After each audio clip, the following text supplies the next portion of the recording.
Bom, vamos fazer então essa parte 2 desse vídeo, né? Na parte um eu comentei algumas coisas gerais, algumas coisas sobre o edital um, do modalidade um do vai, modalidade 2 do vai. Nessa parte 2 eu vou me ater mais a dois pontos. Eu vou falar do roteiro dos projetos e vou falar um pouco sobre os critérios do vai 2, né? Eu falei do vai um, os critérios do vai um no primeiro vídeo, né?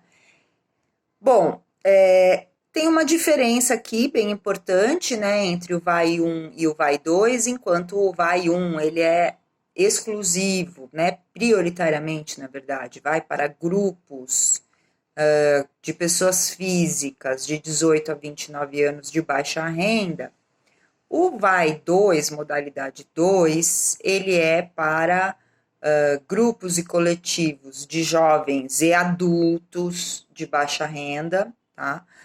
Com um histórico de no mínimo 2 anos de atuação em algumas regiões e territórios do município de São Paulo, desprovidas de recurso e de equipamentos culturais que foram contemplados no vai um desde lá de 2003, né? Então, enquanto o vai um ele é muito para quem está começando, o vai 2 é para quem já tem estrada, né, na periferia, basicamente. Então, aqui também entram os adultos, aqui também entram projetos de muitos anos, mas a lógica de projetos periféricos continua, né? E isso é muito massa do vai, né? Ele não perde essa característica dele, isso numa cidade como São Paulo é essencial, até porque a produção cultural periférica em São Paulo é gigantesca e maravilhosa e é também muito graças ao vai, né? O vai eu posso dizer aí que alimenta muito para que essa produção cultural aí resista e exista, né, e sobreviva. Não é muito dinheiro, né, mas de certa forma eu acho que isso já é muito importante, né. Lembrando, tá, que a gente tem aqui para cada um dos vais, né, são valores diferentes, né, justamente por conta dessa diferenciação, né, entre os dois modelos, as duas modalidades aí, né? Enquanto a gente tem, né, a modalidade um, né, do vai, que é justamente, né, para jovens, né, de 18 a 29 anos, né, que vão receber aí o valor, acho que é 44 mil, né, é isso? Eu tinha acabado de ver aqui o valor. Não, é isso mesmo. Eu não tô achando, eu tinha visto aqui o valor, né? A outra modalidade, né, que é uma modalidade voltada aí para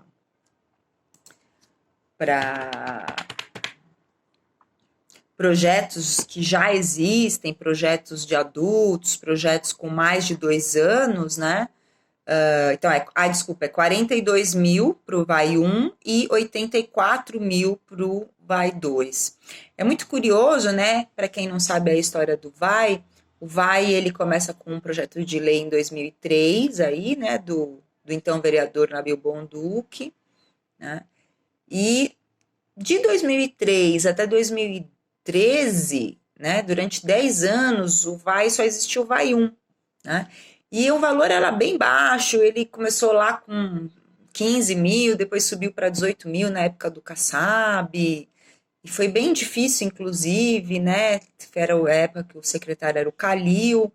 Quando o Haddad entrou, é que foi criado então o vai 2, né? O Nabil Bonduque foi reeleito vereador, ele criou então o projeto de lei do vai 2 e conseguiu daí com o prefeito Haddad subir esse valor, né? Na época eu lembro que ele praticamente dobrou de valor, se eu não me engano, foi logo para 30 mil, vai 1, e o vai 2 já era 60, alguma coisa assim. E hoje se a gente for pensar, né, que era 15 mil, hoje já temos, tá 42 mil e 84 mil, já é um valor bem melhor, tá? Mas voltando ao que, o que a gente tinha se proposto a pensar, né, então falei primeiro dessas duas diferenças, né, a diferença tanto de valor quanto de a quem se destina o edital, tá? E uma outra grande diferença são os critérios de pontuação. No outro, por exemplo, né, a gente tinha 6 critérios de pontuação, aqui nós temos 11, né, no vai 2. Então, vamos lá. O item 1, que é o atendimento dos objetivos do programa, o 2 e o 3, que a gente acabou de falar deles, né, são 15 pontos. O item 2, mérito das propostas e criatividade, que eu já falei um pouquinho no outro vídeo, 10 pontos. Clareza e coerência, 10 pontos. Interesse público da proposta, 10 pontos. Compatibilidade orçamentária, 5 pontos. E aqui, gente, o seguinte, como o vai 2 é para quem já tem mais experiência, vai ser cobrado desse proponente um projeto ainda mais bem feito e com um orçamento ainda mais coerente, né? Porque de quem está começando, a gente tem né, o critério acaba sendo um pouco mais flexível, mas para quem já está, né, há mais anos na estrada, a gente realmente, o júri vai olhar com olhos bem mais técnicos, né? Item 7 também é a mesma coisa, né, da questão que eu tinha falado já sobre a gratuidade. E aí os itens a mais que tem nesse aqui, né? Então, o item 8, a consistência do portfólio como comprovação das ações já desenvolvidas pelo grupo ou coletivo, vale 10 pontos. Bom, nesse caso, como é obrigatório que o grupo já exista, né? Ou que já tenha feito algo pelo VAI anteriormente, já tenha sido contemplado, ele precisa de fato ser consistente. Então, não é para quem está começando, né? Precisa ter um portfólio bonito, né, bem organizado, com tudo que foi feito, com fotos, com relatório. Quanto mais fotos legais, melhor, né? Esse portfólio ele pode ter matérias de jornal, né? Mas tem que mostrar de fato o quanto esse coletivo tem uma boa atuação. E aí ele dialoga com o item 6, né, que é o local de realização e importância para o bairro e região. Porque esse portfólio, ele vai meio que amarrar o próprio projeto, ele vai meio que contar um pouco a história do projeto, né?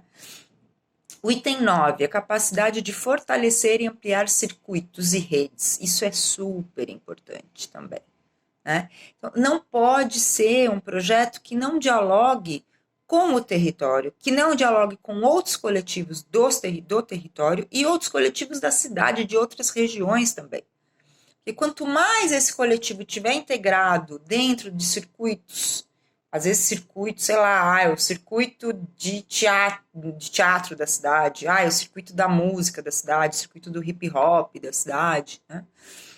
Ou o circuito do locking da cidade, enfim, uma série, né, de coisas. É uma biblioteca comunitária, né, tem que estar integrado com o circuito de bibliotecas comunitárias da cidade, ou com saraus, enfim. E com as redes também, né? As redes de pontos de cultura, as redes de bibliotecas comunitárias, de ocupações, né? Precisa mostrar isso no projeto. Isso precisa ter, às vezes, talvez com desenvolvimento de atividades de trocas, né, entre esses espaços e esses circuitos. Item 10, as perspectivas de continuidade de ação após o término do projeto.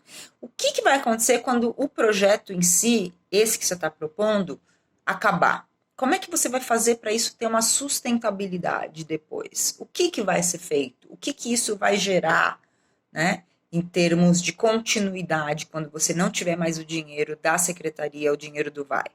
Então, isso tem que aparecer dentro do projeto.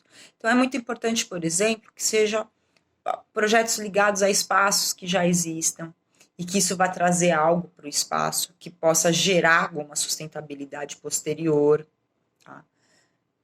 E isso é um outro ponto que eu acho que esses 2 pontos, esses 2 últimos, eles dão 5 pontos. Mas mesmo assim, eu acho que eles são bem interessantes, não só por pontos, eles são interessantes para chamar a atenção do júri, sabe?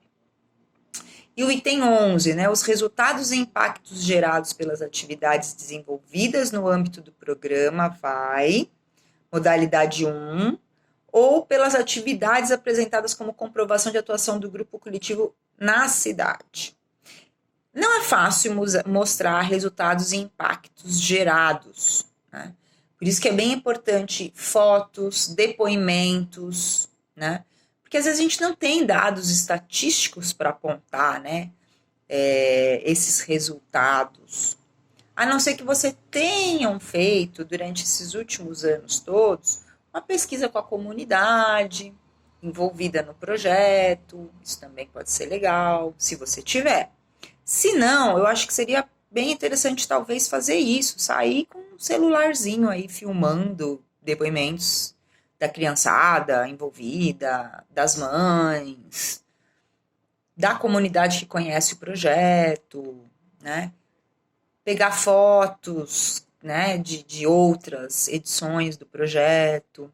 Enfim, acho que dá para pensar uma série de coisas. Bem ou mal, 10 pontos é bastante, né, para chegar aqui a somatória de 100 pontos. Então, eu acho que cada um dos 11 itens são bem importantes, né.